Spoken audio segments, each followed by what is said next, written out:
উচ্চ মাধ্যমিক বাংলা বিষয়ের একটি গুরুত্বপূর্ণ অংশ হল আমার বাংলা, যার লেখক হলেন সুভাষ মুখোপাধ্যায়। এই আমার বাংলা অংশটি থেকে কোন প্রশ্নগুলি এবছর অর্থাৎ 2024 সালের উচ্চ মাধ্যমিক শিক্ষার্থীদের জন্য গুরুত্বপূর্ণ, সেই প্রশ্নগুলি তোমাদের সামনে তুলে ধরলাম। এখানে বলে রাখা ভালো, আমার বাংলা গ্রন্থটির ভূমিকা সহ 6টি অংশ পাঠ্য।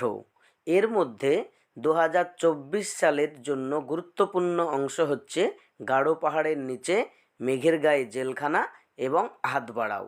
এই 3টি অংশ পড়লেই তোমরা এই অংশটি থেকে প্রশ্ন কমন পেয়ে যাবেই। তো প্রথমেই আমরা দেখে নিই গাঢ় পাহাড়ের নিচে থেকে প্রশ্নগুলি। 1 নম্বর প্রশ্ন, জমিদারের টঙ্ক দিতে গিয়ে চাষিরা ফকির হয়। গাঢ় পাহাড়ের নিচে রচনা অবলম্বনে উদ্ধৃতিটির বিশ্লেষণ করো।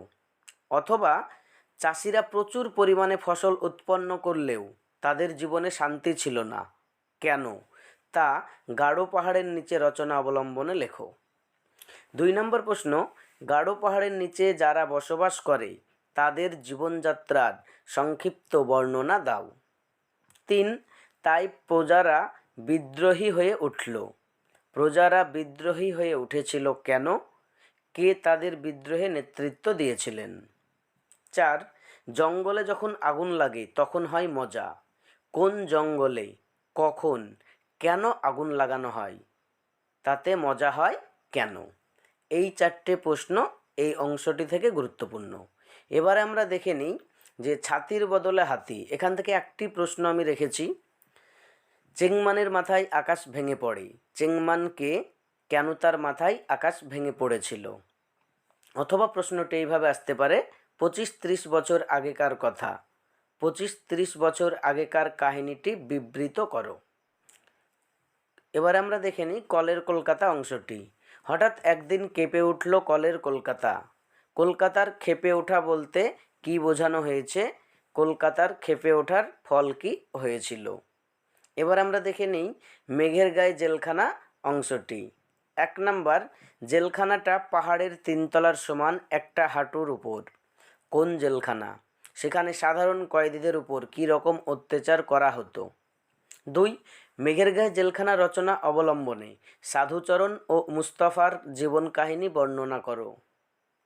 3, মেঘের গায়ে জেলখানা বিশ্বাস হয় না, দেখে এসো বক্সায়। বক্সা জেলখানার যাত্রাপথের বর্ণনা দাও। এবার আমরা দেখে নেব এবছরের জন্য যেটা খুবই গুরুত্বপূর্ণ, হাত বাড়াও। 1 নম্বর প্রশ্ন, তোমরা হাত বাড়াও, তাকে সাহায্য করো। লেখক কাকে, কিভাবে, কেন সাহায্য করতে বলেছেন? 2, হাত বাড়াও রচনাটির মূল বক্তব্য সংক্ষেপে বর্ণনা করো। 3, সরু লিকলিকে আঙুল দিয়ে সেই সব খুনিদের সে শনাক্ত করছে। কে শনাক্ত করছে? কাদের, কেন খুনি বলা হয়েছে? 4 নম্বর প্রশ্ন, আজও সেই দুটো জ্বলন্ত চোখ আমাকে থেকে থেকে পাগল করে। কোন জ্বলন্ত চোখের কথা এখানে বলা হয়েছে? সেই জ্বলন্ত চোখ বক্তা কোথায় কিভাবে দেখেন? সেই দুটো জ্বলন্ত চোখ বক্তাকে থেকে থেকে পাগল করে কেন? অথবা প্রশ্নটা এইভাবে হতে পারে, সামনাসামনি আসতেই স্তম্ভিত হয়ে গেলাম। কে বা কি সামনাসামনি আসতে বক্তা কেন স্তম্ভিত হয়ে যান, তা লেখো। এই প্রশ্নগুলি পড়লেই আমার বাংলা অংশটি থেকে তোমরা প্রশ্ন কমন পেয়ে যাবে। পরবর্তী ভিডিওগুলি পেতে চ্যানেলটি সাবস্ক্রাইব করে পাশে থাকা বেল আইকনটি অন করে রাখো।